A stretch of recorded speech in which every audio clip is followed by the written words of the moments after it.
Todos ya hemos contestado. Sí, ¿no? A ver, pasamos a ver.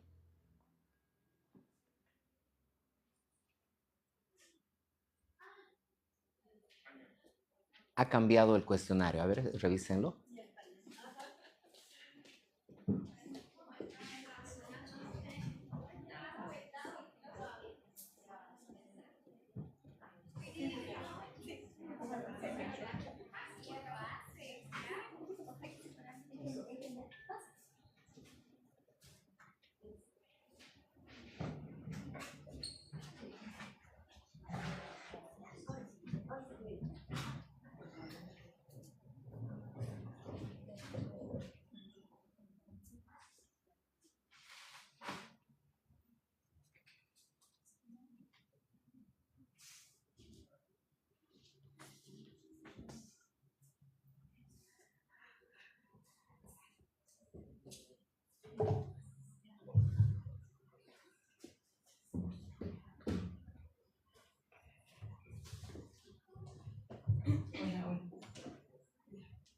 Buenas noches, colegas.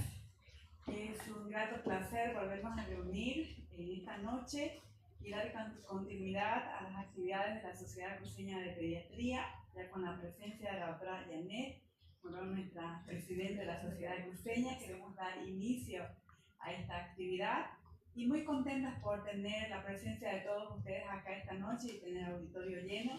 Sé que también en el Zoom ya nos estaban esperando. Así que después de varias semanas de tomar estas actividades académicas es bastante fructífero para nosotros porque nos alienta a poder atender mejor a nuestros pequeños pacientes. Bueno, y en esta noche, como lo habíamos coordinado ya semanas previas con el doctor Ramiro Cabrera Meneses, neumólogo pediatra, gratamente de nuestro Hospital de Niños Mario Ortiz Suárez. Tengo el honor de presentarlo en esta noche. Sé que todos los conocemos, pero es importante también dar unas pequeñas pinceladas de su extenso currículum, ¿no? Él se ha formado como neumólogo pediatra en el Instituto Nacional de Pediatría de la Ciudad de México, Universidad Nacional Autónoma de México, miembro también de la Sociedad Latinoamericana de Pediatría, miembro de la Sociedad Boliviana de Pediatría y de la Cruceña de Pediatría, miembro fundador del capítulo de neumología pediatra. Dentro de sus actividades también ha sido y es docente de pediatría en la Universidad Católica Boliviana, es miembro del Comité Departamental de Tuberculosis, también ha sido exdirector y ex jefe médico del Hospital del Niño y además en la época grave de la pandemia también coordinador de COVID en nuestra institución, máster en salud pública con mención en gerencia, fellow en enfermedades infecciosas y encargado departamental del programa de fibrosis clínica. Entonces, con este tremendo currículum del doctor y la experiencia que él ya tiene con bastantes años, entonces seguro que esta sesión va a ser muy didáctica, muy hermosa, muy acorde a lo que nosotros queremos tomar como datos relevantes para hablar sobre las sibilancias de la clase. Muchas gracias, doctor, por el tiempo y por siempre la predisposición de poder apoyarnos a poder cultivar nuestro conocimiento. Le dejo el auditorio en sus manos. Muy bien, muchísimas gracias. Estábamos haciendo el ejercicio, muchas gracias por esa oportunidad para poder platicar un poquito acerca de lo que de lo que vamos a ver. En pongámonos en la encuesta, todos estamos con la encuesta, ¿no? Pongamos qué factores de riesgo usamos para definir o consideramos como factores de riesgo en sibilancias en preescolares, ¿no? Vayan poniendo toda su opinión para que aparezca la lluvia de ideas. Estamos todos, ¿no? Salió, a ver, voy a volver otra vez. Al QR del Mentimeter podemos, los que no estemos conectados. Ajá. Entonces,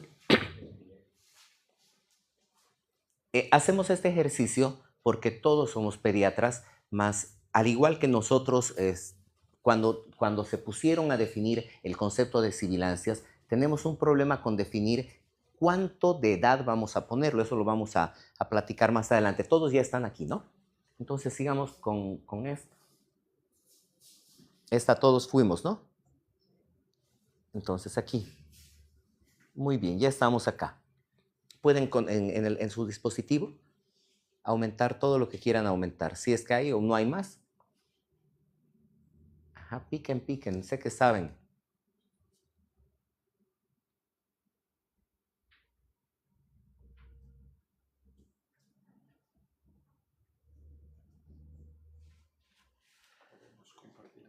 Ah, sí, por favor. ¿Cómo se comparte?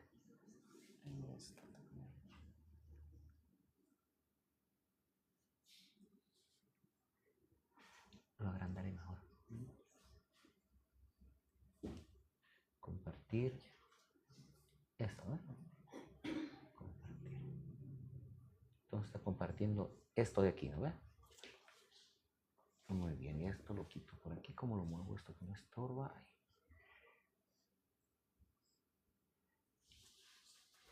Muy bien. ¿Le seguimos? Ah.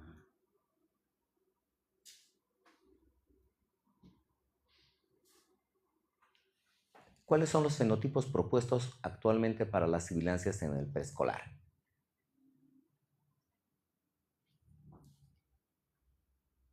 Entonces igual, ¿no? Vemos qué ideas nos vienen, ¿no? Como fenotipos propuestos. O propongamos fenotipos si queremos hacerlo. ¿Qué es un fenotipo?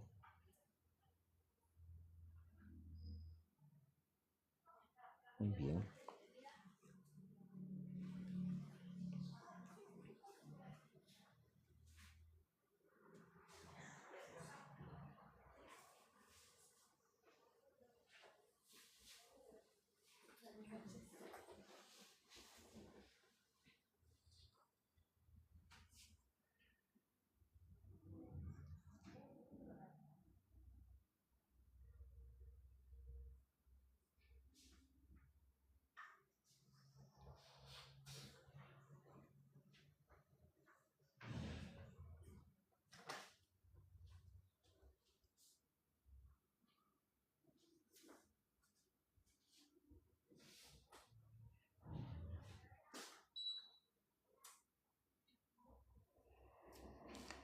Ni muy frío ni muy caliente, ¿no?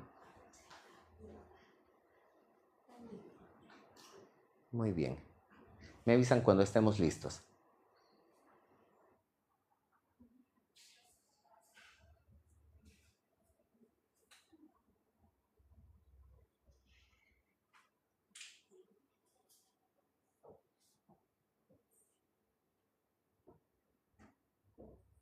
Entonces podemos ver, ¿no? Cómo estamos fenotipificando desde nuestra perspectiva este problema que es enormemente frecuente, ¿no? ¿Estamos listos o le seguimos? Ustedes me dicen. A ver, les sigamos, ¿qué más tengo aquí? ¿Qué biomarcadores podemos utilizar para fenotipificar a estos pacientes?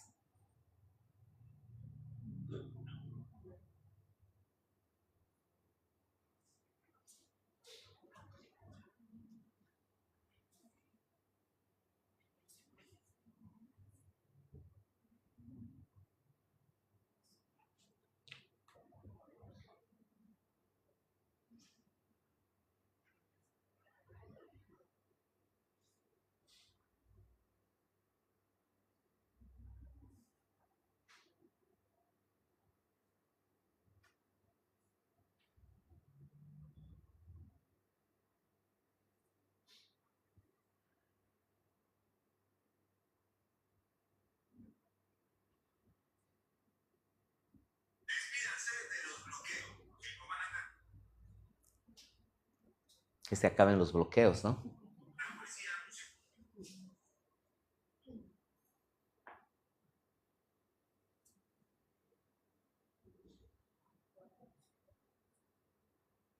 Mira, test de alergias, muy bien. IgE, muy bien. Eosinofilia, el hemograma, eosinófilos, cierta cantidad, vamos a ver más adelante. El feno, el óxido, exhalación de óxido nítrico exhalado, ¿no?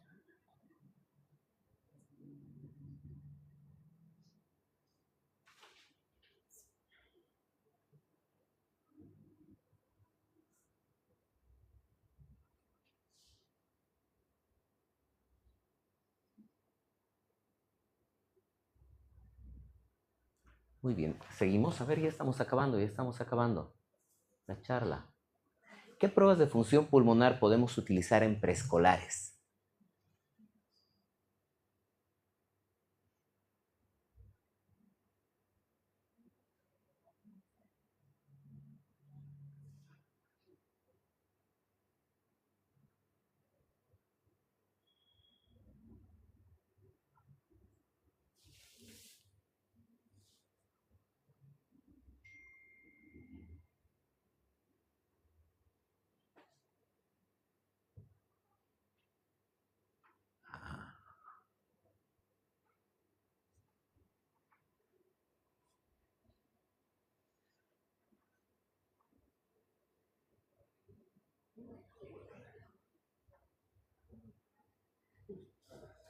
Muy bien, esa es la primera parte de la charla. Entonces, más o menos todos estamos ya en la misma onda, ¿no? Estamos entendiendo este problema de las sibilancias y de la función pulmonar.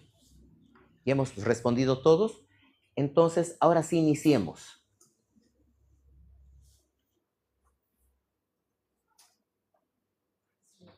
El primer problema que tenemos con la sibilancia es que no es diagnóstico sibilancia.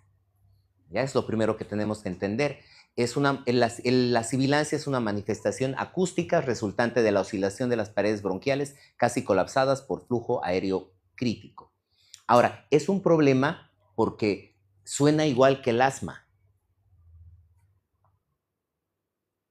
Desde los años 60 tenemos cohortes poblacionales en las que hemos visto diferentes fenotipos.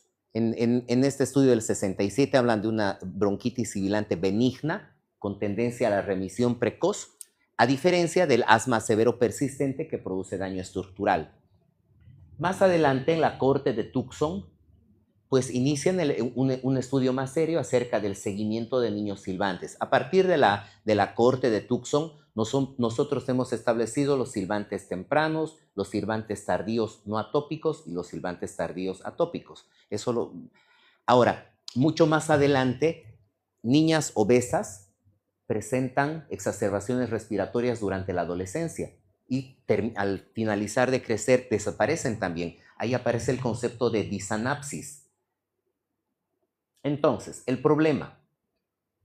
La vía aérea del niño, a partir de diferentes relaciones, tiende a colapsarse mucho más fácilmente que la vía aérea de un adulto. Todos nosotros pediatras entendemos esto, pues porque esos bronquios, pues con muy poquito moco se obstruyen y producen muchísimo. Entonces, históricamente hemos tenido una falta de consenso de cómo clasificar. ¿Han visto cómo hemos clasificado las sibilancias? Cada quien clasifica más o menos como lo entiende. Entonces, el grupo de trabajo de la Sociedad Europea Respiratoria decide poner un orden en este tema. ¿Por qué? Porque el problema de las sibilancias es enorme.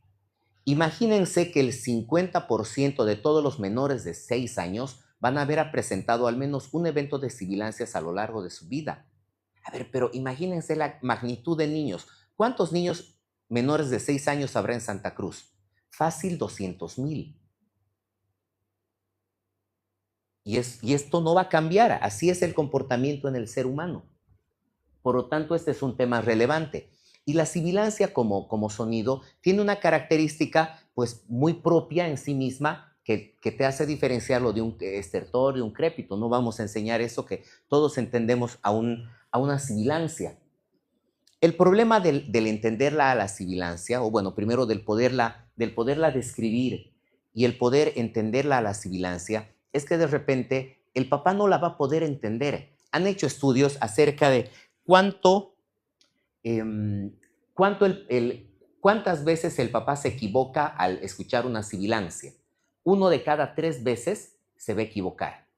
Entonces, ¿cuál es la tendencia actual? En utilizar dispositivos que puedan capturar la sibilancia con un sistema de inteligencia artificial, quitarlo el latido por un lado y quedarse con el ruido de la sibilancia para demostrar su presencia. Así eso es hacia donde la tecnología nos va a llevar. Pero entonces, entendiendo esta carga elevada, 1 de cada 3 niños tiene sibilancias, la mitad va a tener antes de los 6 años. Oye, las sibilancias en el preescolar se come el 0,15% del total de salud, del total de presupuesto de salud en el Reino Unido. O sea, imagínense la cantidad de plata que gasta este problema. Entonces, y finalmente, pues son sibilantes recurrentes, no son asma, porque de este enorme grupo de niños, solo el 4% llegó a tener diagnóstico de asma estudiándose. Entonces, este grupo europeo te dice, en el menor de 6 años, ya no lo llamemos asma. Sí es cierto que van a haber asmáticos. El asmático nació asmático y se va a morir asmático a sus 99 años. Pero en este escenario, donde tenemos tantísimas sibilancias, pues se adopta un enfoque descriptivo basado estrictamente en síntomas. ¿Bajo qué idea? Cuando tú le pones el sello de asmático a un niño, oye, esa madre se va a traumar, va a pensar realmente que tiene asma su niño. Entonces, los trastornos respiratorios pueden ser tanto condicionados por virus o condicionados por aeroalérgenos. Finalmente, estos nos van a llevar a una inflamación TH2 cuando es alérgica o TH1 cuando es neutrofílica. ¿Ya? A partir de estos fenotipos, nosotros podemos guiar pautas de tratamiento. Sin embargo, con la suma de información, desde 2008 ha sumado muchísima información. La primera vez que los europeos se pusieron a hablar de sibilancias de la infancia fue en 2008 y dijeron, unifiquemos criterios. Dijeron, diagnosticar asma en menores de 6 años es difícil. También hay niños que tienen cosas raras, pero en general es infrecuente. Fibroquísticos, cuerpo extraño, tuberculosis, broncomalacia, reflujo, fístula traqueoesofágica. Es lo infrecuente, no es a lo que nos vamos a enfrentar en el consultorio, pero sí a una inmensa cantidad de niños con sibilancias recurrentes. Entonces, este grupo propone la clasificación a través de dos tipos de fenotipos. Un fenotipo que sea asociado a infecciones virales y otro fenotipo que sea asociado a múltiples gatillantes. Entre estos, algún asmático va a haber. Muy bien. Entonces, nos presentan la sibilancia episódica y la sibilancia de múltiples desencadenantes. En 2014 actualizan la guía de ERS y dicen, oye, tenemos problemas, tenemos lagunas en el conocimiento. Primero, ¿cómo podemos nosotros definir el estado inflamatorio de un niño preescolar? No es que hagamos biopsias bronquiales a los niños, ¿no? Existe cierto tipo de retraso en la capacidad de generar información en pediatría, a diferencia de lo que es con los adultos. Los adultos nos llevan décadas de adelanto. Pero ¿qué nos dicen? Dado que los patrones pueden distinguir sibilancias episódicas, el consenso subraya que los corticoides inhalados, aquí está. Los corticoides inhalados son la primera línea para sibilancias multisistémicas, aunque pueden considerarse en casos virales graves o frecuentes. Toda terapia debe tratarse con ensayo clínico con seguimiento estrecho. Si no hay beneficio, debe suspenderse. Porque también podría ser la evolución natural de la enfermedad que la sibilancia desaparezca sola. La idea de la guía es evitar el sobretratamiento, pero tratar también de evitar el subtratamiento. Entonces, aterrizamos hoy a esta guía de 2024, que es la actualización que les he venido a traer, digamos. Entonces, en esta actualización de 2024, la definición de sibilancias en el preescolar ponen como edad menores de 6 años. Entonces, sibilantes en el preescolar, de manera general, lo vamos a englobar como menores de 6 años. Oiga, doctor, ¿pero acaso es preescolar un niño de 2 años? Ok, no es preescolar, ¿no? Pero además tienes la confirmación la confirmación objetiva o documentada de sibilancias. Para eso está el pediatra que identifica la sibilancia, o para eso está este monitor externo que se va a poner de moda en la siguiente década. Seguramente los papás van a llegar y van a decir, mira, doctor, ha tenido sibilancia, cierto.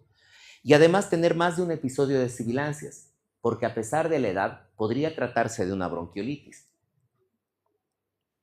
O sea, en otras palabras, necesita la recurrencia. Sobre el tema de la edad, ¿qué es esto? ¿Cuál es el rango de edad? Muchos estudios, lo primero es definir, hemos dicho menores de 6 años. Estamos utilizando la definición que ya utilizaba la ERS. Si bien en los ensayos clínicos y demás han existido muchos rangos de edad, ¿no? De 0 a 4, de 1 a 4, de 0 a 5, de 0 a 6, de 3 a 5. Existe mucha heterogeneidad en la literatura. ¿Cómo se confirma la presencia de sibilancias? Los padres suelen ser imprecisos y tienden a equivocarse más de lo que deberían. Entonces, ahí va a aparecer pues, los estetoscopios digitales. Ya hemos visto en el TikTok una maravilla de dispositivos que con inteligencia artificial te quitan el latido o te incrementan el ruido respiratorio, una maravilla. Los padres no siempre distinguen el ruido de la sibilancia. Cuando se entrevistó sobre un videoclip validado, solo 38% de los padres identificaron sibilancias. O sea, más o menos 1 de cada 3 veces el papá se va a equivocar con el ruido que proponga.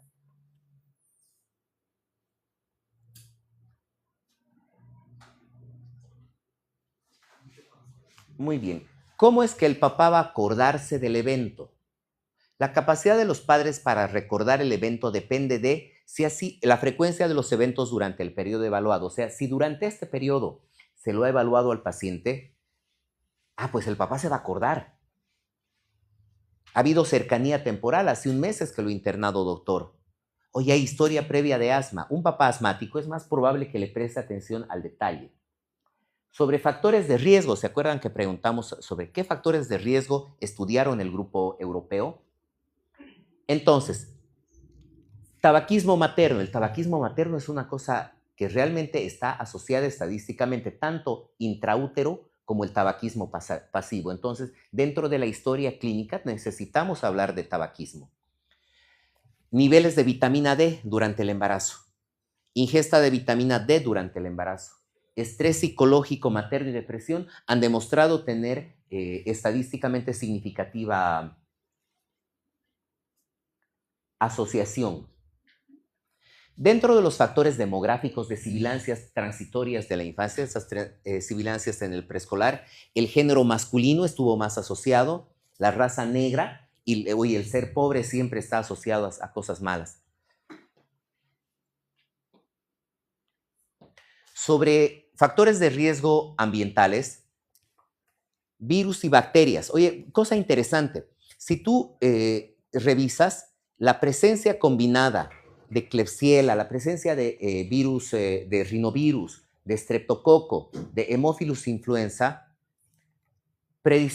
parecería predisponer hacia inflamación Th1, una inflamación neutrofílica. Bueno, sobre la categoría de las sibilancias.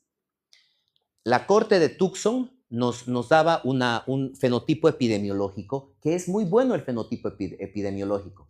¿Ya? El problema es que te ayuda a ver para atrás, pero cuando estás evaluando a un niño de 3 años, tú no sabes si va a ser un transitorio, persistente o de inicio tardío.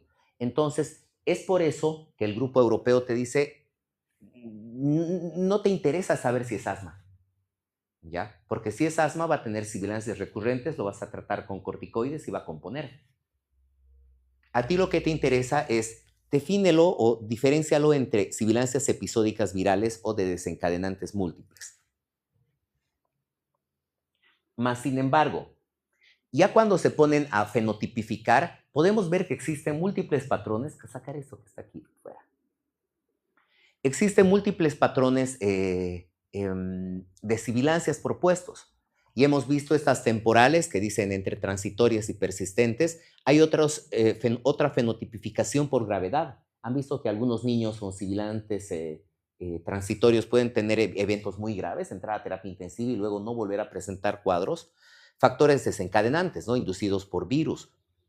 O la atopía, o atópico o no atópico. ¿Por qué nos interesa el tema de la atopía? Porque son buenos respondedores a corticoides.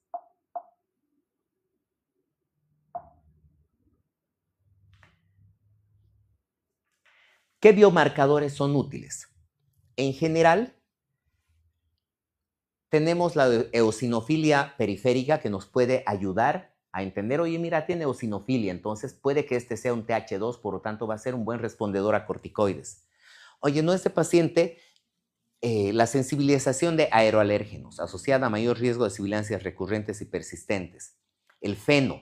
Tenemos un problema con el feno en preescolares y es el flujo al que debe alcanzar el niño. No alcanza. Un niño menor de 6 años no va a poder hacer bien un feno. ¿No? Estos eran algunos de los indicadores de biomarcadores en sibilancias de la infancia. Habíamos dicho eosinofilia periférica, sensibilización a aeroalérgenos. Mira, la periostina. No tenemos esto, pero qué interesante para cuando lo podamos tener. El feno, la exhalación de compuestos orgánicos volátiles no tenemos disponibles acá. Más sin embargo, a partir de los biomarcadores, que si bien se postula, mira que estos dos fenotipos son bastante poco útiles, ¿no? Tengo uno inducido por sibilancias y tengo otro inducido por multidesencadenantes, ¿ya? Pero la línea futura hacia donde el futuro de la neumología pediátrica quiere llegar es hacia el uso de biomarcadores. Ahora, el problema del feno es que no es posible para una definición diagnóstica, el feno.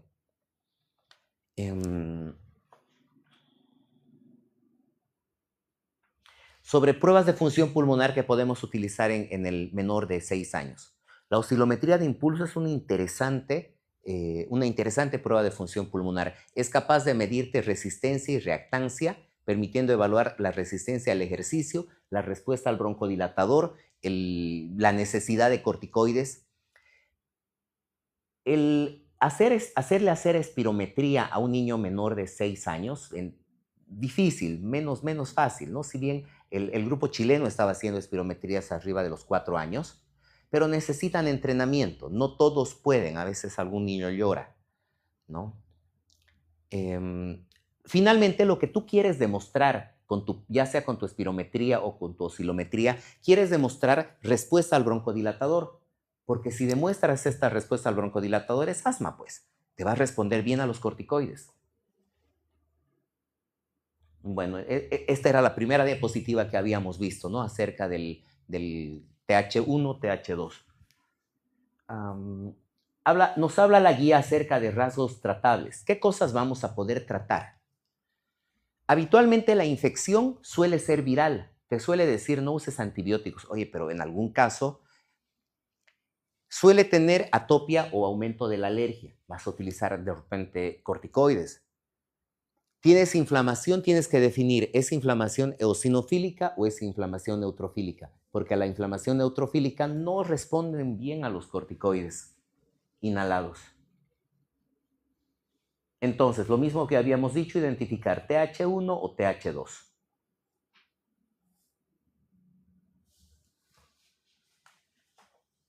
Inflamación eosinofílica, inflamación neutrofílica. Parece que el asma, o algunos que teorizan, dicen es la desproporción entre estas dos, es una desregulación entre estos dos tipos de inflamación. ¿Qué se sabe sobre la inflamación? En general, el problema que tenemos es que a pesar de que tenemos eosinófilos y neutrófilos, no son indicadores clínicos útiles a la fecha. Vale decir, tenemos biomarcadores más, no son útiles a la fecha. Sobre la remodelación de la vía aérea. En asma, un miedo que se tiene es que el asmático de verdad presenta un proceso de alteración estructural del bronquio, del bronquiolo. Esto se llama remodelación de la vía aérea. Es como cuando te decían, no hagas tu cara fea porque se va a quedar así. Lo mismo, pero en el bronquio. Entonces, este fenómeno como de cicatrización retardada es hacia lo que el médico tiene que tratar de frenar. ¿Y cómo lo logras? Usando corticoides inhalados en asmáticos. Todavía este es terreno de investigación, ¿no? Pero finalmente, ¿por qué quieres evitar la remodelación de la vía aérea? Porque la remodelación de la vía aérea te va a conducir a alteración funcional respiratoria a largo plazo. Vale decir, esa caída en la función pulmonar que presentan los asmáticos ya cuando son adultos.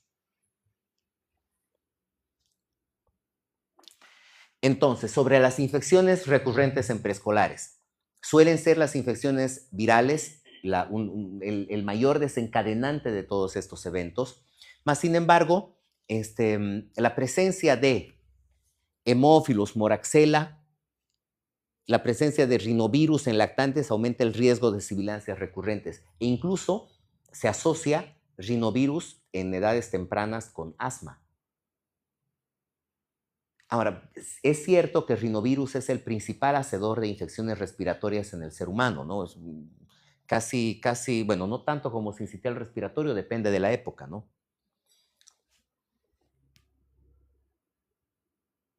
Entonces, la lesión, aparentemente se perpetuaría la lesión a nivel bronquiolar. ¿Ya? O sea, no solamente que el rinovirus dejó un daño aparente, sino que puede llevarnos a un fenómeno ulterior. Sobre investigaciones. La frontera actualmente es tratar de encontrar una asociación genética con todas estas cosas que silban. Y realmente tenemos problemas porque a pesar de que se han encontrado un montón de genes ambientales que pueden estar asociadas, a la fecha no tienen utilidad clínica. Entonces, la genética no es todavía por ahí que vamos a resolver esto. Planes de tratamiento. Entonces, ¿cómo podemos resolver el problema de las sibilancias si es un tema tan masivo? Pues tratar de identificarlo al fenotipo, tratar de ver qué podemos hacer. Ante un evento agudo nos ayudamos con beta-2 agonistas de alivio rápido. Ante la presencia de eventos múltiples vamos a utilizar corticoides como terapia diaria. Ante eventos episódicos podemos utilizar montelukast. Ahora un poco más adelante vamos a hablar también de los liofilizados de bacterias, son una cosa bien interesante, pero eso es más adelante. Entonces, ¿qué tenemos sobre sibilancias de la infancia y la utilización de medicación? En general, preferir el uso de los dispositivos de dosis medida con aerocámara. Los beta-2 de acción corta, como el salbutamol, o beta-2 de acción prolongada, como el salmeterol. ¿Cuál es la diferencia entre un beta-2 de acción corta y un beta-2 de acción larga? Que el beta-2 de acción corta es hidrofílico. Quiere decir que muy fácilmente va y tras que se administra, procede a hacer su acción. En tanto que los beta-2 de acción prolongada son lipofílicos. Al ser lipofílicos van y se pegan en la membrana celular y de a poquito se van liberando durante las horas en las que hace efecto el medicamento.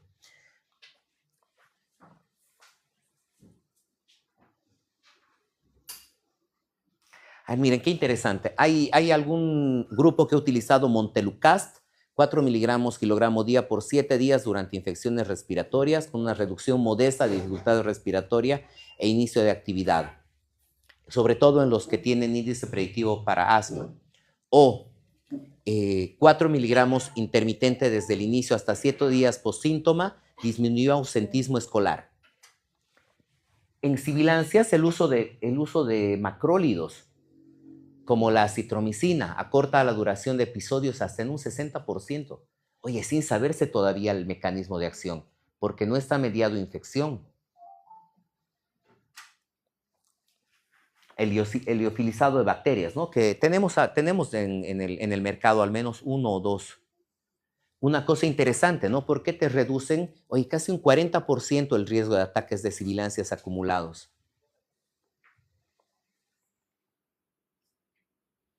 Ahora, la idea general. Los corticoides inhalados utilizados de manera prolongada, pues pueden interferir con la talla del paciente. Entonces, cuando utilizas corticoides inhalados, tienes que tallarlo a tu paciente durante ese evento y después. En general, las guías evitan el uso de sobremedicación. Todo lo que tenga que ver, más allá de lo que hemos hablado ahorita, no tendría sentido hablar de otra cosa.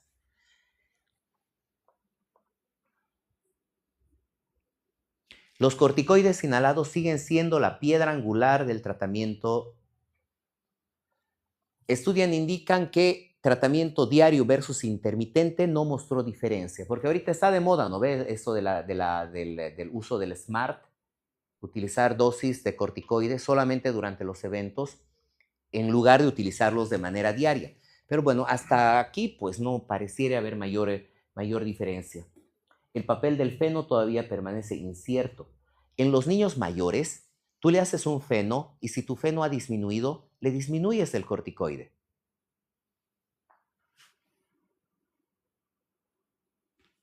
Muy bien, entonces, dice, paciente preescolar con sibilancias recurrentes. ¿Tiene algo que tenga que ver con TH2? Sí, va a ser buen respondedor. No, doctora, mire, ese paciente de repente tengas que evitar la escalada de corticoides porque empezaste con dosis media y estás con dosis alta porque no mejora tu paciente. Hay sobre el lisado de bacterias. Aparentemente, todavía el mecanismo está en el proceso de estudio, ¿no? La administración de estas bacterias rotas tienen un fenómeno, un mecanismo de modulación del sistema inmunológico. Mejoran bastante con esto. Entonces, nos dan una matriz de decisiones donde tenemos TH1 o TH2. ¿Qué podemos hacer cuando es inflamatorio? Corticoides inhalados. Cuando es perfil TH2, dale lisado bacteriano.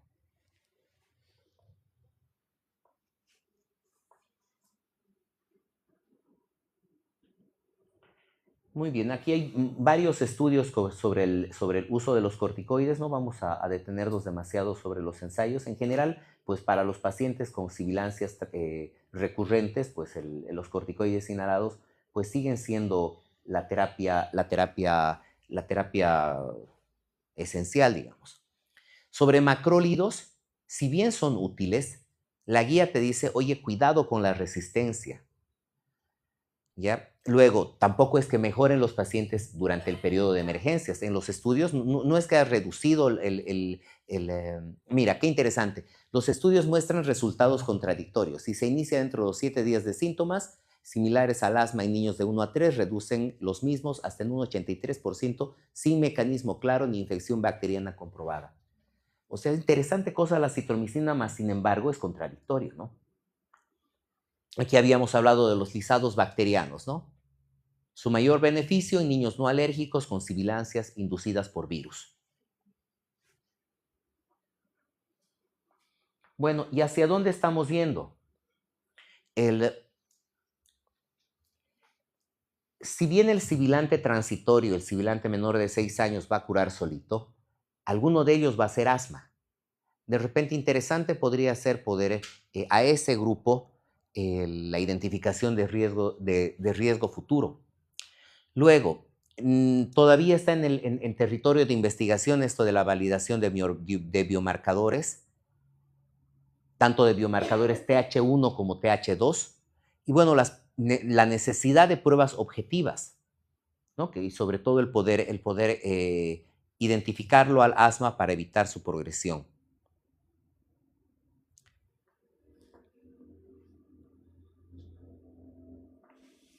Evaluación diagnóstica, muy bien. Entonces, para los que han rotado alguna vez neumología, pues la historia clínica detallada y el patrón temporal, se supone que con eso tú podrías decir, oye, este es un sibilante transitorio, por lo demás previamente sano, mira de bonito. No, este está desnutrido, este es un poco flota, mira cómo su corazón está al revés, mira cómo tiene reflujo, es tuberculoso. No es eso. Estamos hablando ahorita de niños sanos. Identificación de desencadenantes y de tabaquismo en el hogar. El tabaquismo es algo de lo que se tiene que hablar. Y la confirmación de sibilancias por alguien que identifique sibilancias, en este caso el pediatra. Casos severos, o que necesiten tratamiento a largo plazo, pruebas de sensibilización alérgica. Para eso tenemos disponibles los prick test o estas pruebas de IgE específica. ¿Y qué no está recomendado o solo en caso de investigación? Radiografía de tórax de rutina. O sea, a ver, otra vez entendemos que las sibilancias en menores de 6 años van a ser un fenómeno masivo, vas a tener muchísimos. Entonces, desde un punto de vista de salud pública o epidemiológico, no vas a pedirles a todos esos niños una radiografía. De igual manera, vas a tener que estar pensando en reflujo, ¿no? O en otros estudios que son más invasivos. El tabaco es algo que no nos vamos a cansar de hablar. la educación como intervención necesaria hacia los padres y bueno, realmente hay evidencia insuficiente sobre el control de alérgenos. El uso de los dispositivos de dosis medida, todos estamos familiarizados con una aerocámara y sus diferentes partes. Importante el tema de entender la carga eléctrica que tiene una aerocámara. Una aerocámara cuando está muy frotada, pues puede incrementar su carga eléctrica y hacer que el particulado se pegue en la pared de la aerocámara, ¿no? Y en ese caso, pues tú puedes mandarlo a lavar la aerocámara y permitir que el detergente se seque ahí mismo y ya tienes una película para que maximice la entrega del medicamento. A ver, exacerbaciones agudas. Primera línea, beta 2, puedes usar hipatropio y nivel hospitalario corticoides, lo que hacemos habitualmente. ¿Qué no hacer? No prescribir corticoides orales para inicio por padres en casa. Entonces, si es un niño que no es del fenotipo alérgico, de repente tus corticoides orales no van a ser la opción. No usar salbutamol, sobre el levosalbutamol, parece que si bien no hay no es superior que el salbutamol normal, ¿no? Es lo que dice esta guía sobre su uso. Tomando en cuenta, evidentemente, el fenómeno, el tema económico que implica el levosalbutamol, que es más caro que el tratamiento de mantenimiento. Habíamos dicho, primera línea, corticoides inhalados.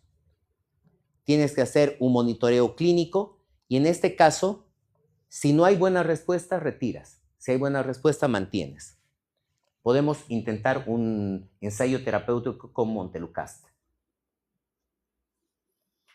Controvertido el uso del Montelukast, ¿no? Hemos visto que FDA ha sacado una recomendación hace poco sobre su uso. No es mal medicamento el Montelukast, en general lo hemos utilizado muchísimo, pero también es cierto que alguna mamá ha dicho, doctor, medio raro se pone mi niño después de que le da ese medicamento. Lo que no damos, ¿no ve? Cromomas, santinas, antihistamínicos, inmunoterapia, vacuna antigripal, no es que va a modificar el curso o como tratamiento crónico de sibilancias en preescolares.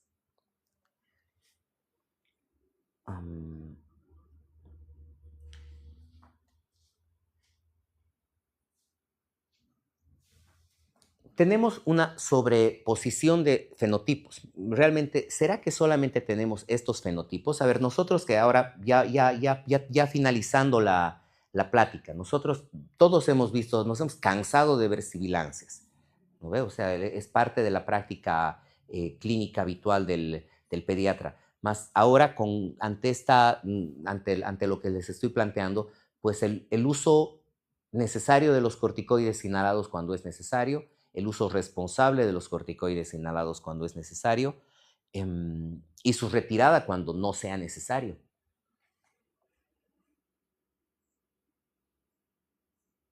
El lenguaje importa. Si a la mamá le decimos asma, trate los síntomas de vía respiratoria, pero evite la etiqueta prematura de asma, debido a falta de evidencia inflamatoria en este grupo de edad. Todavía está en este proceso de estudio la fenotipificación. Fenotipifique a su paciente. Optimización del dispositivo. Hoy el uso de dispositivos de dosis medida y espaciador. Todo tratamiento de mantenimiento es un ensayo. Monitoree de cerca y suspenda la medicación si no se demuestra una mejoría clínica evidente. Muy bien. Entonces, yo creo que hasta ahí es lo que tenemos. Estas son la ERS como guías futuras nos está planteando hacia lo que tenemos que hacer. Muy bien. Platiquemos entonces sobre sibilancias de la infancia.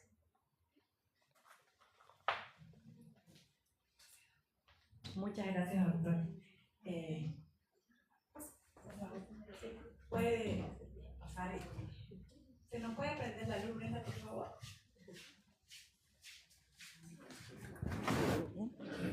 Para que nos dos que puedo pero eso no pasa tan mal.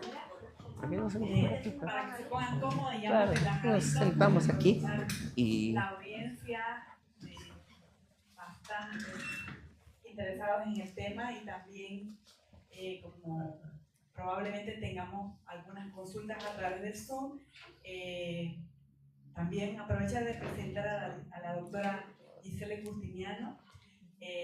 Gracias por contar esta noche con su presencia como parte también del equipo de neumología pediátrica de nuestro departamento. Gracias por aceptarnos la invitación para estar esta noche, doctora. Bienvenida.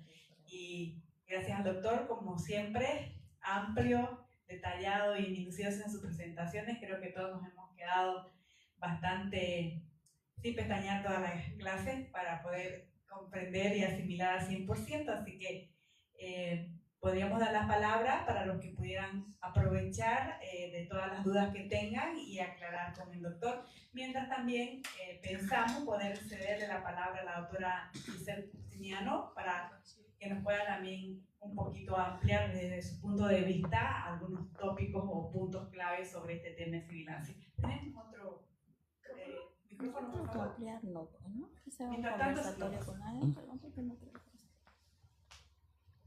Buenas noches. Yo creo que ampliar un tema que está dado y está expuesto de una manera tan amplia ya no es posible, ¿no? De repente empezar a hacer un conversatorio con las personas que han estado presentes en la charla, empezar a resolver sus dudas de repente por preguntas que tengan, creo que va a ser más productivo, ¿verdad? Muy bien. Acá en el auditorio, no sé quién tiene una consulta. Bueno, primeramente, muchas gracias, doctora, excelente presentación.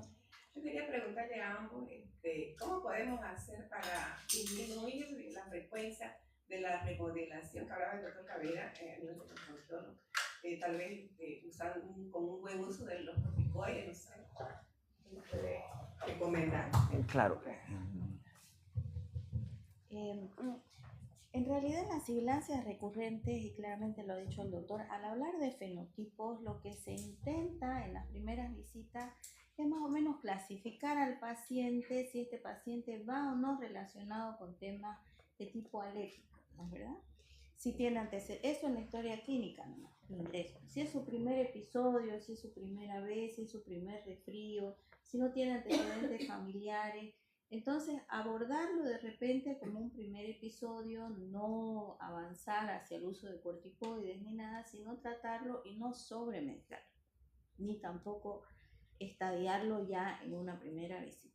Y a partir de ahí, si tiene antecedentes también que son bien marcados, como decía el doctor, el tabaquismo materno, asma en la familia materna del niño, ¿no?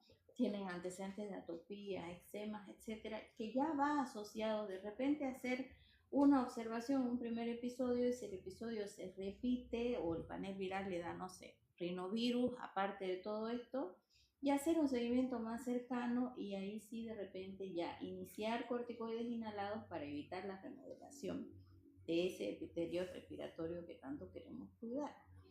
Pero el abordaje en sí, cuando uno hace la historia clínica en una primera visita, segunda visita, tercera visita, a nosotros nos permite mucho fenotipificar y a partir de ahí tomar decisiones que no sean tan presurosas como iniciar corticoides vía oral o sobremedicar de repente al paciente, ¿no?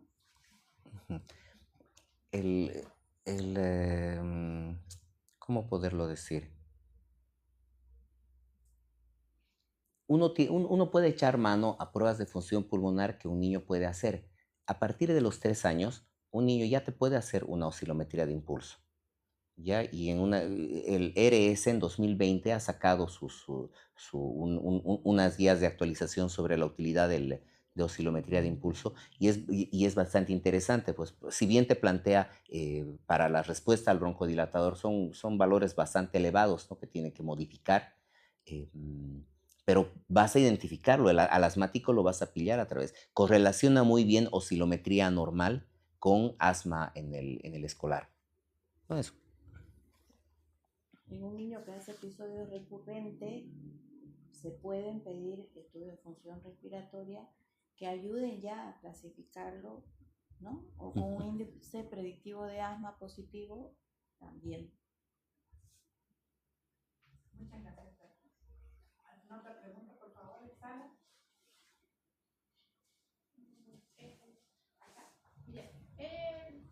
Se escucha. Se escucha, ¿no? Bueno, una vez leí un artículo sobre el uso de Montelukast que no tenía muchos efectos benéficos. Entonces estaba viendo que en las diapositivas sí disminuía inclusive en periodos cortos la incidencia y los síntomas. Entonces quisiera saber cómo le ha ido en el uso práctico de ustedes en la parte de los mismos. El Montelukast es un medicamento fantástico. ¿Por qué? Porque hace lo que tiene que hacer, ¿ya? El problema del Montelukast, o ha caído en desgracia como molécula, ha sido desde que FDA sacó una advertencia diciendo que produce ideación suicida. Pero a lo que queremos que haga, que sea un antileucotrieno, pues sí es muy bueno. El paciente alérgico algún paciente alérgico que no compone con corticoides o con corticoides nasales o inhalados, le sienta muy bien el Montelukast. Entonces, para ese caso concreto va bien. Eso. Claro, el sibilante que no va asociado a problemas alérgicos, no le va a ir bien. ¿Otra pregunta? Buenas noches. Sí, no, sí, yo creo que se escucha. Si ya tenemos un paciente sibilante en el que ya hemos decidido que vamos a iniciar corticoterapia, la pregunta que nos hacemos siempre en los consultorios, ¿cuál es el parámetro para ver si nos inicia un corticoide inhalatorio puro o a veces asociado a un beta-2 alergénico de acción prolongada? Creo que en este escenario realmente no lo vamos a utilizar. Beta-2 en menores de 16 años casi no usamos, ¿no? Beta-2 de acción prolongada. Primero es la edad y después la recurrencia. Porque si estamos hablando solamente de un sibilante, así que no está todavía catalogado como un paciente asmático, y a vos te va muy bien con el corticoide inhalado, no tenés exacerbaciones, no tenés recurrencia, puedes hacerlo nomás como prueba terapéutica y no avanzar. Ahora, si el niño hace demasiadas intercurrencias a pesar de estar con el corticoide inhalado y dependiendo de la edad, podés hacer, como dice él, una oscilometría y ver si realmente el niño es respondedor y vas a tener que asociar con beta-2.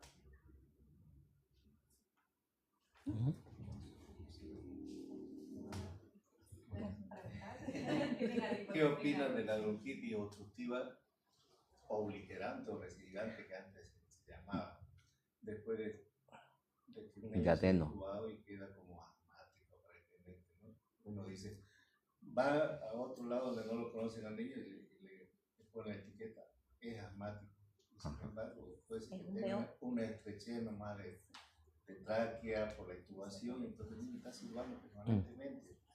Y pues, es importante saber los antecedentes antes de catalogarlo como asmático. Yo he tenido varios pacientes así que estuvieron en el respirador, después llegaron de otro lado, el doctor dice que es asmático. Pero no es asmático, pues, porque el niño todo el tiempo silba. Es sibilante permanente porque está estrecha su tráquea, ¿no? El asma siempre silba, no todo lo que silba está.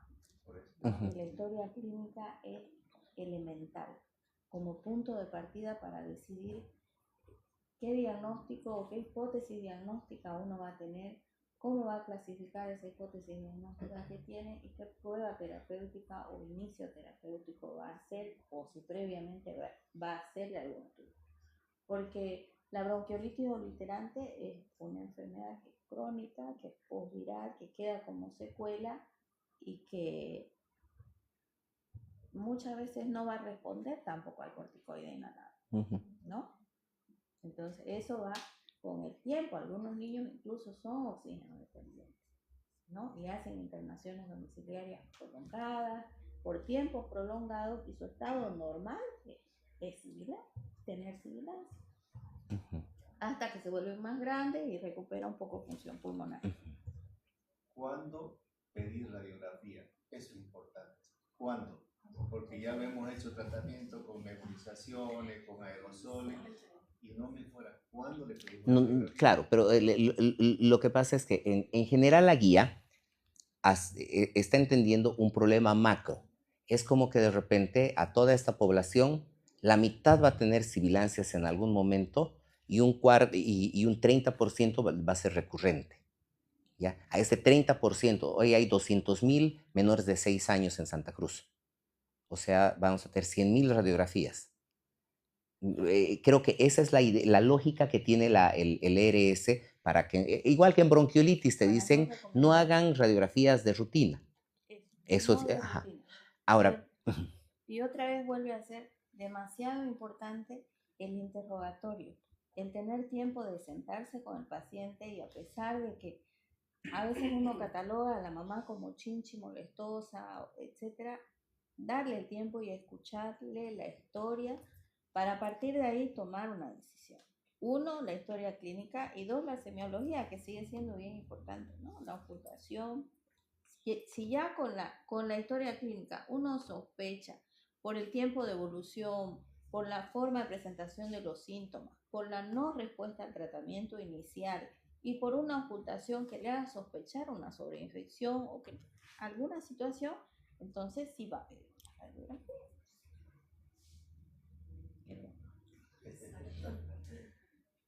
Otra pregunta. O sea, tenemos que pedir una radiografía para ver si de repente hay alguna malformación también. Entonces, ya no mejoró el paciente, lo tenemos 10, 15 días con tratamiento y sigue igual, sí. Ya tenemos que usar los medios, digamos, de imágenes para ver, ¿no?, qué está pasando. Porque yo he visto varios pacientes que, un paciente me tocó que no mejoraba, pasó por todo Santa Cruz y no sabíamos qué era. Venía a mí, venía al otro, ¿Qué era? ¿un congénito? Todito lo conocemos. Era un anillo vascular. Sí. Anillo vascular está descrito como una de las causas de sibilancias recurrentes en niños que no están asociados con atopía, ¿no? Entonces ya dice, incluso las guías dicen que cuando ya uno descartó una cosa, descartó un proceso infeccioso, descartó que sea atopía, empieza a profundizar en los estudios y como parte de los diagnósticos diferenciales que uno tiene que tomar en cuenta está el reflujo gastroesofágico y están las obstructivas como anillo vascular, aspiración del cuerpo extraño, incluso que se han encontrado después de muchísimo tiempo, que sibilaba, hicieron tratamientos, etcétera, y era una semilla, era una tapita de lapicero que tiene hueco y que creo que vieron ustedes, ¿no, chicas? Que tiene huequito la tapita y se la aspiró. Y entonces él podía respirar, pero silbaba. No hizo atelectasia porque tenía huequito la tapita, pero... Se acomodó bien. Ajá. Como una stent.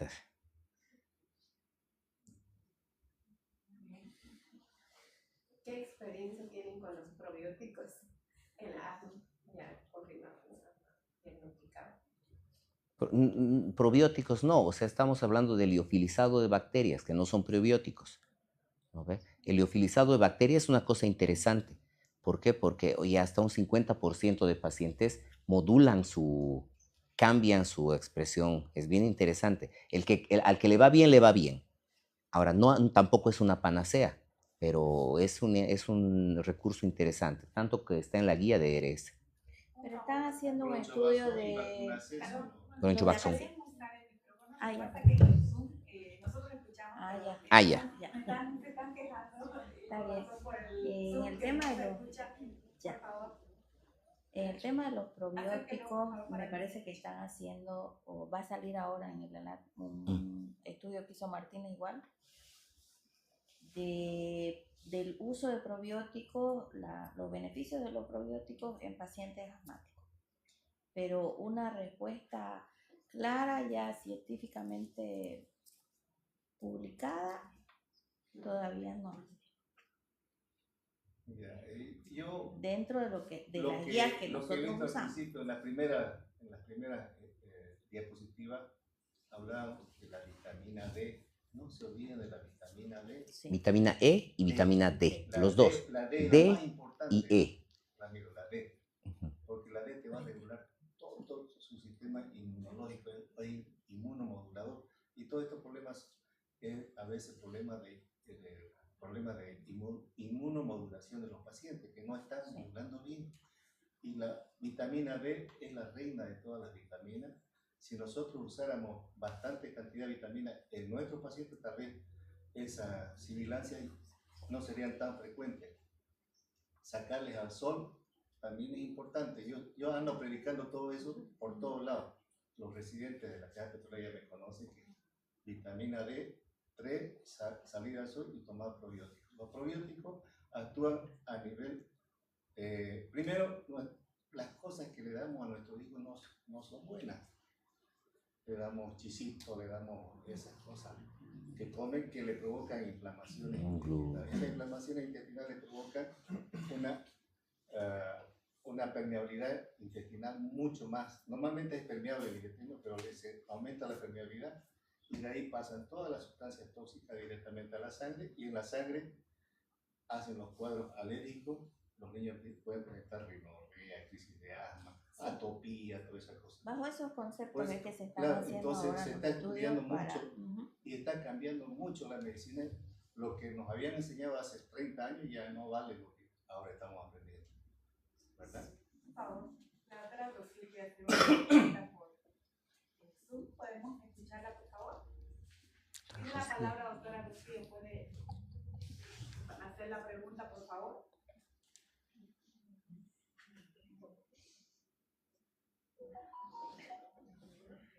No la escuchamos a la doctora. Puede activar su micrófono, doctora Rocío. Tiene la palabra. La estamos escuchando.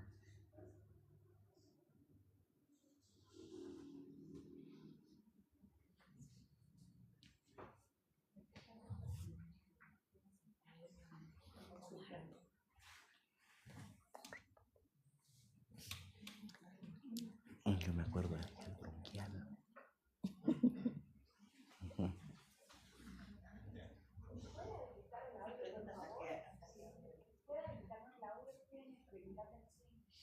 Pero que escriba que...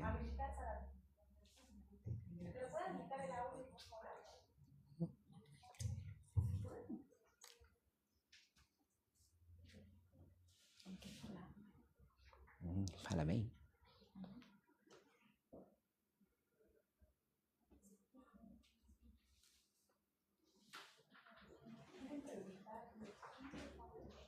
Mientras tanto, yo he tenido varios pacientes lactantes.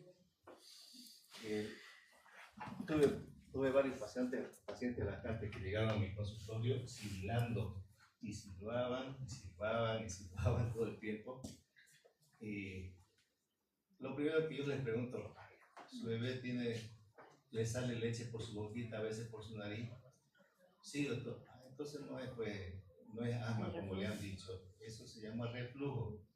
Y le daban salbutamol, le daban todas esas cosas que aumentaban la dilatación de la musculatura lisa y aumentaba el problema, ¿no? Entonces, eso es importante que los residentes nuevos, los médicos nuevos, tomen en cuenta, no es que no sepa, sino que lo tomen en cuenta para que no le peleen. Como diagnóstico diferencial. Sí. Pues sí, preguntar mientras arreglamos el problema del sonido en el Zoom.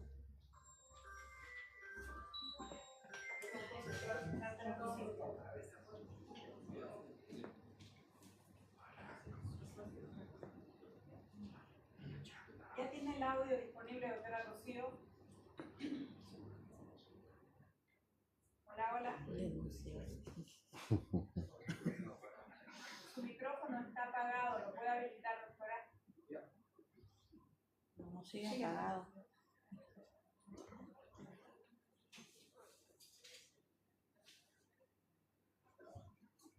Sigue apagado. Se permite hablar. Se permite hablar. Llámela por teléfono. Buena idea. Está apagado. Ahora sí, doctora. Hola. Ahora sí, la escuchamos. ¿Me escuchan? Sí, doctora. Bueno, primero quiero felicitar a Camilo por la excelente exposición. Tengo una, y me parece que Giselle, la otra panelista, pues no se la ve bien. La transmisión no está muy clara, ni el audio ni el sonido. ¿Me escuchan ustedes bien a mí? Sí, perfecto. Ya, ok. Mi pregunta es la siguiente. ¿No es cierto que el liofilizado bacteriano que tenemos es el nombre comercial bronchobaxón, es el único que yo conozco en el mercado? Probióticos bacterianos, probióticos que se pueden utilizar en vías respiratorias es el vagovital inmune. Me queda claro que los podrían ser utilizados, pero los podrían mejorar ciertas condiciones lactantes o de niños pequeños sibilantes, pero no todas, ¿cierto? Esa es la conclusión, esa es una pregunta. Y la otra pregunta es, ¿qué opinan ustedes de la combinación del salbutamol con el ambroxol en jarabe? Que hay varias formulaciones en el mercado. La última, ¿cuál era? ¿Salbutamol con? Ambroxol. Hay varios laboratorios que tienen esa combinación. Y cuando el niño no se deja nebulizar y vos le das, o sea, debe funcionar porque no lo deja excitar. No me sé la dosis del ambroxol y no lo uso. He dicho. No lo usa. ¿Qué dicen las guías? No se usa. No se usa. No me pregunten. En las guías tampoco está ya tomado en cuenta el salbutamol por biorra. Ya. No me meto con yescas. A ver, De los liofilizados. ¿De los qué? De los liofilizados. menor de 6 años no lacta, de 3, 4 años, que me está haciendo crisis de repetición, que ya no sabe solo con el broncodilatador, como el broncodilatador, con el salbutamol. Yo inicio el salbutamol de rescate y inicio al mismo tiempo un salmeterol para quedarme con el salmeterol de mantenimiento después. O sea, combino los dos al mismo tiempo. Claro, pero... Obvio, no es la misma nebulización. No es la misma nebulización, ¿no? Nebulización es diferente. Te dice que O en el periodo, o en se puede nebulizar con salbutamol, y salmeterol que tiene 3 años. Doctora, creo que la idea es sobre el uso del salmeterol o de los beta-2 de acción prolongada en menores de 5 años por lo menos, no se ha demostrado que sea seguro. No dice que sea inseguro, pero en general no utilizas un salmeterol en un menor de 5 años. Eso. Pero todo el mundo lo utiliza. Ya, entonces que lo sigan usando, pues no vengan aquí No. Estamos aquí para hacer lo correcto, porque vos te has preparado para enseñarnos lo correcto, ¿cierto? Por eso que te estoy haciendo la pregunta, porque a mí me parece que no es correcto también. Exactamente. O sea, la idea general es no usar beta-2 de acción prolongada en menores de 5 años. Todavía no se ha demostrado que sea seguro. Ahora, sí es cierto que el SMART están queriendo utilizar en menores de 5 años, ¿no? Budesonida, formoterol. Pero aquí en Santa Cruz, 6 años para arriba. No, claro, pero está mal usado, ya me queda claro que está mal usado, pero la edad correcta es a partir de los 5 años. Exactamente. ¿Cierto? Que el beta-2... El corticoide oral, prefiero siempre el corticoide inhalatorio. Claro, o sea, el tratamiento, si el paciente es respondedor, va a ser un corticoide inhalado, ya sea de mantenimiento o intermitente. Ya, ok, muchas gracias. Muy bien, gracias. La presentación muy bonita. Gracias, doctora Rocío. Bueno, la idea de hacer las preguntas y el debate creo que ese es el objetivo y es bonito escucharlo para aclararlo también, así que creo que está muy bien la pregunta de la doctora Rocío. ¿Tenemos otra pregunta? Por favor, entonces están... Buenas noches, doctor. Muy buena su exposición. Siempre muy buena. Gracias. Para que lo escuchen, por favor, también. Doctor, una pregunta. ¿El tiempo de duración del tratamiento con corticoide inhalado? En este caso, ¿qué tiempo podríamos utilizar o bajo qué criterio podemos suspenderlo o lo mantenemos?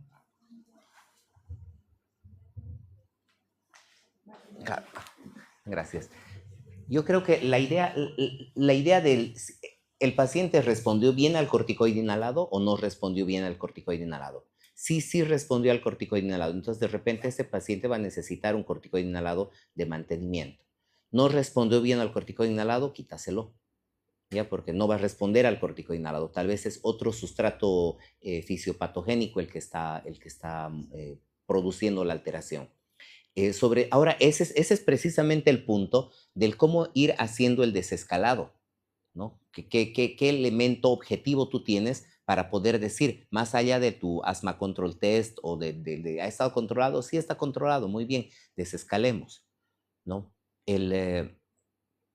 Finalmente, ¿qué tal si es un asmático y necesita corticoides toda la vida? Porque finalmente, si te has tropezado con un asmático, necesita corticoides toda la vida, o sea, tiene que asumirlo. Igual, dentro de la guía y la temática que estamos hablando de sibilancia recurrente, cuando es un paciente que todavía no se le da el diagnóstico de asma y recomiendan corticoide inhalado, es un paciente que tuvo una infección viral, desencadenó sibilancia en forma recurrente y además está asociado con una historia familiar de alergia, recomienda que se pruebe el corticoide inhalado y según respuesta se mantenga hasta los 3 meses y se reevalúe. No es que se mantenga hasta los 3 meses como protocolo, sino como guía. Gracias. Tenemos para una pregunta para acá en el Zoom. Dice, ¿a qué edad es importante realizar la identificación de los alergenos en los pacientes con cuadros de obstrucción pulmonar? Claro, o sea, el punto nuevamente, si has fenotipificado que es un TH2 tu paciente, si tiene mucho estos, entonces le va a ser meritorio hacerle una prueba de alérgicas y te va a salir que es alérgico al ácaro del polvo, al moho, al pasto, ¿no? Has identificado, tienes ya sea que utilices un prick test o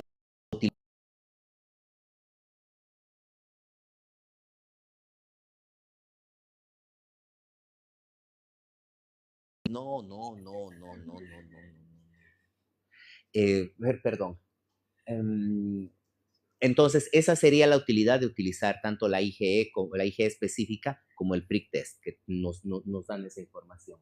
¿A qué edad? Pues tras que claro, o sea, es que es una familia de super mega alérgicos, es un niño que tiene estigmas de alergia y que tienes la condición como para poder invertir esos 3.500 en su prueba de su panel alérgico, ¿no? A 4.000, ve, entonces ha subido. Ajá, pero es útil. Ahora, cuidado que le pidas a uno que tiene IgE negativa, ¿no ve? Y que no es alérgico. Ahora, lo que pasa es que en esas pruebas que piden esos test alérgicos, yo veo que alérgico al polvo, alérgico al humo, alérgico a todo. ¿Y qué vamos a hacer ahora? Eso lo usan los alergólogos, claro, porque de acuerdo a eso preparan su inmunoterapia específica. Alérgico a todo, por lo menos unas 20 cosas alérgicas, hasta al pañuelo del papá, de la mamá, cualquier cosa le sale alergia. Entonces, yo creo que hay que corregir la parte inmunológica del paciente para que ayude un poco, porque ustedes no sé si han visto, yo he tenido pacientes que eran catalogados como asmáticos y se internaban cada mes, por lo menos una vez. Llegaron a los 12, 14 años y desaparecieron. ¿Hay alguna explicación? Sí. Hay un término bien interesante que se llama la disanapsis. Entonces, el pulmón que tiene relación con la talla, en tanto que en la vía aérea los bronquios tienen relación con la edad. Entonces, de repente, el niño de 12 años te creció mucho, ¿no? Mira, está creciendo, tiene unos 70 el niño de 12 años, gordo así. Pero su vía aérea es de niño de 12 años. Entonces, esa desrelación entre el tamaño del bronquio y la vía aérea justifica estos eventos bronquíticos durante ese periodo, por ejemplo. Llegan a cierta edad, desaparece esta desproporción, ya se vuelve una relación normal y la enfermedad desaparece. Eso como dentro de la explicación de ese fenotipo. No, lo que pasa es lo siguiente, el asmático nació asmático y se va a morir asmático, punto. No puedes curar el asma, no puedes cambiar el curso de la enfermedad, puedes controlar la enfermedad, hasta ahí puedes llegar, devolverle calidad de vida, pero no lo vas a curar. Yo le voy a contar una historia personal. Ajá. Ahora, el que curó de asma no era asma.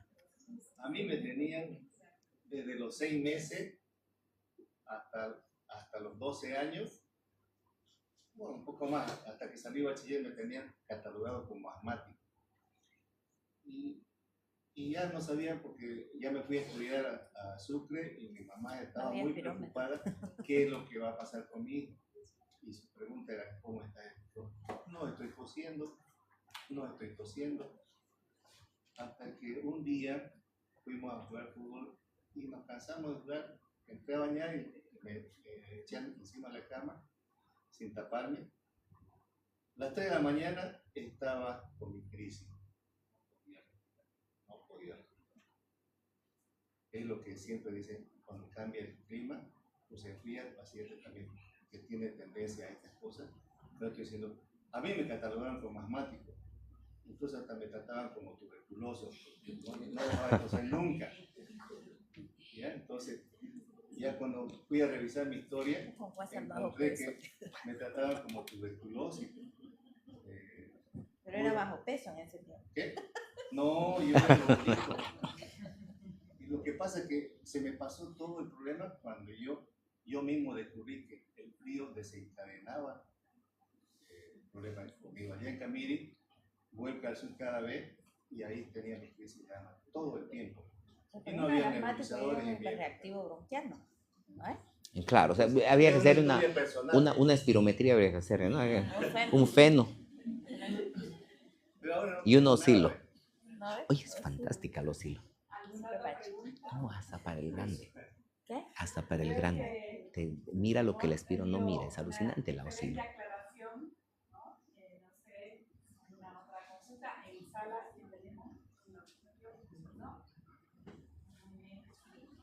Que no hemos hablado, pero hemos llegado ya a las 9 de la noche y creo que ha sido bastante bien aprovechado el tiempo.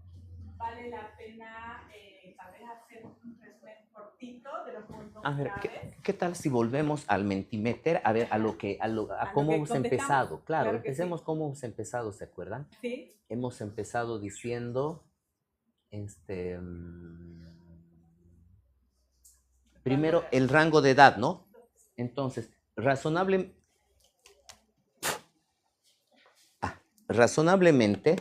se ha muerto. No sirve, se ha apagado. No sé, bueno, pero razonablemente hemos visto que es bien difícil poder unificarnos, ¿no? Pero ahora utilicemos lo que dice la ARS para hablar de sibilantes en el preescolar y unifiquemos el criterio como el menor de 6 años. Unificamos este criterio y decidimos ya no llamarlos asmas. Sabemos que entre ellos va a haber algún asmático, más al que terminemos identificándole va a ser ese que no va a soltar el corticoide. Eso por una parte. Entonces ya tenemos la definición en términos de edad. La confirmación de la sibilancia la tiene que hacer pues alguien que sepa identificar sibilancias, no va a ser el papá. Cuando de repente no haya un pediatra, existen dispositivos electrónicos que ya están ahorita socializándose a nivel mundo, que de repente el médico va a tener que, le vendo este pequeño dispositivo para que pueda ver si hay o no hay sibilancias. De los factores de riesgo, y el humo del tabaco ha destacado de manera importante, el déficit de vitamina D, el déficit de vitamina E, el estrés. Muy bien. No estaba, no. Lo que pasa es que el prematuro ya sale, ya no estamos hablando, las sibilancias de la infancia, es un niño por lo demás sano. No es fibroquístico, no es tuberculoso, no es exbroncodisplásico, es por... Ajá. Exactamente.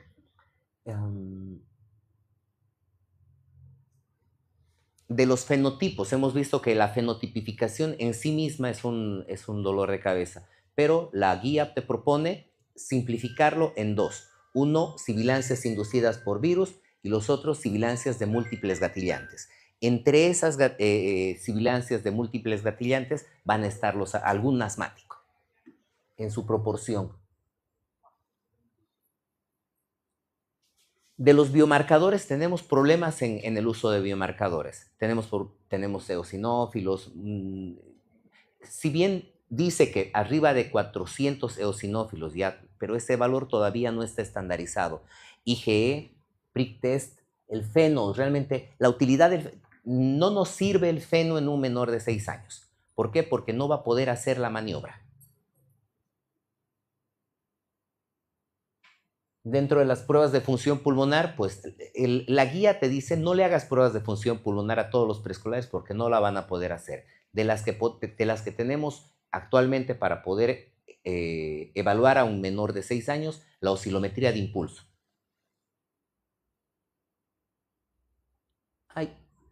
Y de la remodelación de la vía aérea, pues evidentemente no se sabe de la remodelación de la vía aérea. ¿Por qué? Porque pues bien difícil tomar muestras de biopsias a niños con sibilancias recurrentes. A ver, tráigame a su hijo, le voy a tomar una biopsia, le voy a sacar un pedazo de bronquio, a ver qué hay ahí. Hagamos ciencia. Bien difícil, entonces se utilizan mediadores indirectos para poder evaluar esta remodelación. Yo creo que ese es en resumen. Exactamente. Bastante dirigida, por eso las preguntas desde el comienzo, ¿no? Y a lo que me gustaría recalcar de lo que usted dijo al comienzo, la sibilancia del lactante no es un diagnóstico, es un síntoma, ¿no? Y ahora el otro punto importante, que dentro de los factores o de las situaciones como pediatra que nos ayudan mucho a prevenir el problema, uno, la educación en la familia, porque el hecho del tabaquismo, como hemos visto, durante la gestación y posterior al nacimiento, que ahora hay bastante el hábito al respecto, y otro, pues fomentar la lactancia materna también, ¿no? Sí. No olvidemos que eso es prioritario también, ¿no? Entonces, creo que el tema ha sido muy bonito. Creo que todos hemos quedado bastante satisfechos con punto a punto que nos ha dado, como siempre, el doctor, brillante. Así que queremos agradecerle por su tiempo, también a todos por contar con su presencia, la verdad, muy agradecidos con todo. Generalmente me preguntaba el otro día el doctor, ¿cuántos están en sala o cuántos entran en sala? Yo le digo, es pequeño, creo que no entramos más de 30, le digo, ¿no? Pero contando, estamos más de 40 en sala. Y en el Zoom estábamos en un momento por encima de 64. O sea que hemos tenido realmente una audiencia muy buena. Así que agradecemos a todos, pese al frío y a las inclemencias del tiempo, estar acá en el auditorio y los demás estar también escuchándonos en Zoom. Así que queremos, como parte de la Sociedad Cruceña de Pediatría, que en este momento nos toca estar acá liderando para podernos comunicar y cultivar académicamente, quiero pedir a la doctora Janet Morón, que es nuestra presidenta, que pueda hacer un reconocimiento al doctor Ramiro Cabrera por siempre esa amabilidad y esa predisposición por aportarnos a crecer en lo teórico. Gracias, doctora. Muchas gracias. Excelente presentación, doctor. Muchas gracias por siempre ayudarnos, apoyarnos, ¿no? En la Sociedad Cruceña de Pediatría con sus temas, con sus exposiciones, ¿no? Entonces la Sociedad Cruceña le hace reconocimiento en mérito a su desarrollo, destacada de contribución al fortalecimiento del conocimiento y la educación media continua en pediatría. Muchas felicidades, doctor. No, muchas gracias.